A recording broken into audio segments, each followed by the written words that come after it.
a real estate investor who was an early champion of domestic partner benefits, a blues musician who raises her voice to lift the spirits of the marginalized, a leader who helped drive the repeal of Don't Ask, Don't Tell, a couple who broadcasts GLBT history around the world, a stylist who's been at the forefront of his area's gay activism, a political journalist who took her expertise to our nation's capital and beyond, a woman who works tirelessly to make her corner of the mountains more GLBT friendly, a trio of lesbians who have devoted their careers to ending violence against women. Presenting Equality Virginia's Outstanding Virginians for 2011.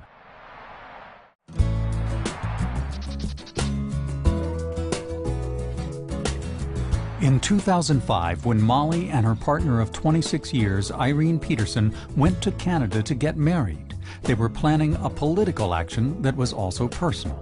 The idea was to return to Christiansburg, their quiet town in the Blue Ridge Mountains, as an even more visibly committed couple. Christiansburg has been a great home base for Molly's efforts to change the world. With its proximity to Roanoke and Virginia Tech, she has organized community forums, held fundraisers, and arranged meetings with local elected officials. She regularly writes commentaries and letters to the Roanoke Times. She's on the board of a large charitable organization, the Montgomery County Christmas Store, and served on the County Democratic Committee for 5 years. She and Irene have provided emergency foster care to nearly 40 children. Creating a strong sense of community for GLBT people living in Southwest Virginia. She has served on the executive committee of Roanoke Pride for a decade, including several years as its chair. She was on the board of Equality Virginia for 6 years, including a term as president. Molly's philosophy of volunteer service is simple. You know, you don't think one person can make a difference. You're wrong. That's all that's ever made a difference.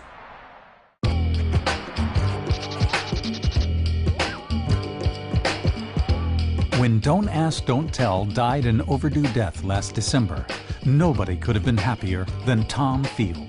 After college at Notre Dame, graduate school at Oxford, and law school at Harvard, Tom took a position in the U.S. Treasury's office to help draft the nation's tax laws. When he left civil service in 1970, he founded Tax Analysts, a leading provider of tax news and analysis. While he was president, Tom decided to provide health insurance for the live-in partners of GLBT employees. In 1985, the concept was groundbreaking. When the state outlawed the practice, Tom contacted Virginians for Justice. He joined the board that succeeded in getting the domestic partner ban repealed. A Korean War veteran who remained in the Army as a reservist, Colonel Tom Field saw up close the injustice behind Don't Ask, Don't Tell.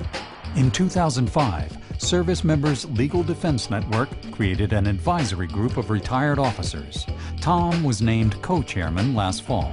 Needless to say, when DADT was reversed, it provided Tom sweet justice after 32 years of distinguished military service as a closeted gay man. The world has changed for the better to an enormous degree. Yes, we have a long way to go, but we've come so far that it takes my breath away.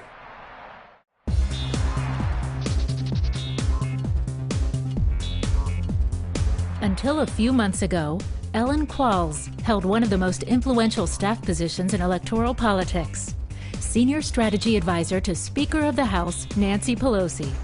During President-elect Obama's transition, she worked with Energy Secretary-designate Stephen Chu to help prepare him for Senate confirmation.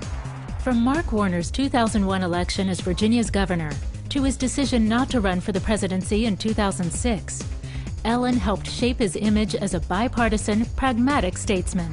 Ellen left government service in 2011 to establish her own strategic and communications consulting firm. She was also recently selected as a resident fellow at Harvard's Institute of Politics. Throughout much of her adult life and career, Ellen has been out as a lesbian. Last year, she married her longtime Canadian girlfriend, Amanda, in Canada, where same-sex marriage has been legal since 2005. A few weeks later, their marriage got a shout-out from Nancy Pelosi at a Victory Fund event. When I come out to new friends or to coworkers or to neighbors, I still hear, "You're the first gay woman I've met," or "You guys are the first couple that we've really gotten to know." I just think about the simple power if all of us came out of how we could really change the world.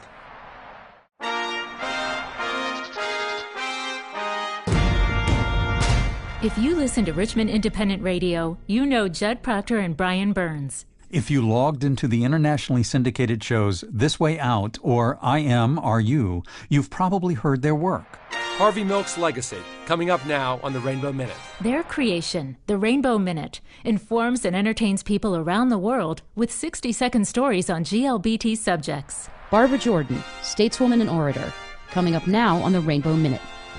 Judd Proctor and Brian Burns have been committed partners since 1995, and they were upset about the political battles over gay marriage. So they decided to tell the untold or forgotten stories of GLBT people following the model of Dan Roberts' popular A Moment in Time. Judd, who recently retired after 40 years as an elementary school teacher, is a board member of the National Education Association's GLBT caucus.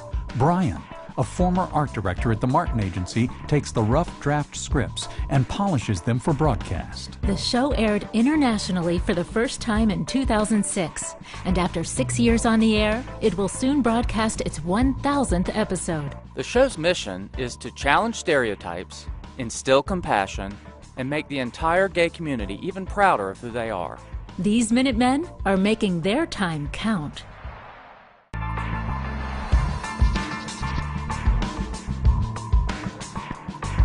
Mark Loam, a fifth-generation son of the Wyoming Range, was destined to be a rancher until college and business school at Stanford turned him around.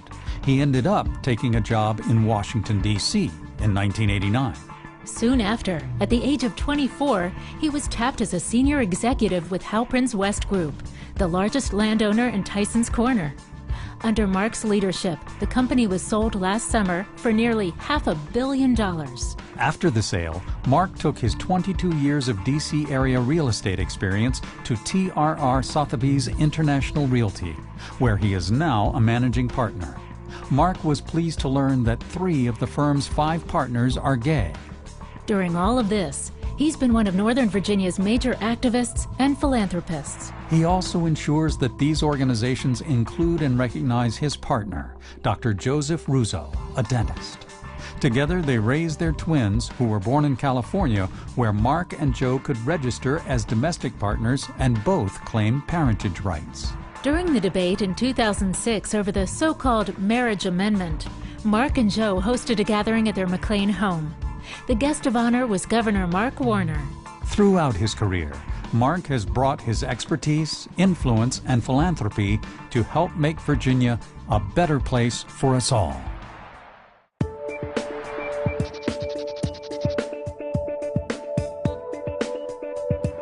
For 5 years, these 3 women were co-directors of the Virginia Sexual and Domestic Violence Action Alliance, a coalition of nearly 1,000 agencies and individuals who share a vision, a world where relationships between people are respectful, healthy, and safe. As a sociology major in the 1980s, Christy fell into domestic violence work during an internship at a Maryland shelter. Having grown up in a family with both sexual and domestic violence, this work really resonated with me. Ruth came to the field around the same time, doing a human services practicum at a homeless shelter in Petersburg. Ruth and Christy met at a conference, and Christy offered Ruth a job in Williamsburg. A romance blossomed, and the two moved to the Northern Neck, where their 4 kids could get together on weekends. By the early 90s, Christy and Ruth were co-directors of VADV. When Janine called to interview for a job with VAASA, she asked if they would welcome an out lesbian. She was told that 2 lesbian partners were leaving VADV. 4 years later, the organizations combined to form today's Action Alliance. Under the women's leadership, the Alliance helped craft legislation to strengthen protections for victims, and they made sure that protections applied equally to partners in same-sex couples and to transgender individuals. The alliance of this trio has given new meaning to the word action in Virginia.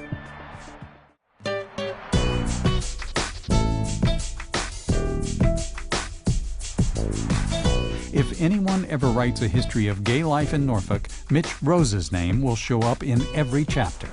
Mitch was in Greenwich Village in 1969 when the Stonewall riots broke out.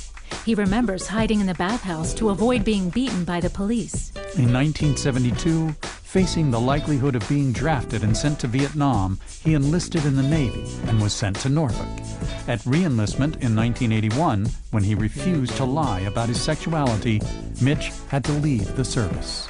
Using the skills he had learned as a Navy barber, Mitch opened a hair salon in Norfolk. About that time, AIDS flu began to show up, and Mitch helped care for these patients. In 1997, Interpride Coalition began operating as Hampton Roads Pride. Creating the popular Out in the Park event remains one of Mitch's proudest accomplishments. He also took a struggling organization, Youth Out United, and helped relaunch it as Reaching Area Youth Now, RAIN. Then there's his involvement with the Hampton Roads Gay Men's Softball League, another home run. Despite all of his accomplishments, Mitch almost declined this award. Then, when he realized what a great party the Commonwealth dinner was, he couldn't resist.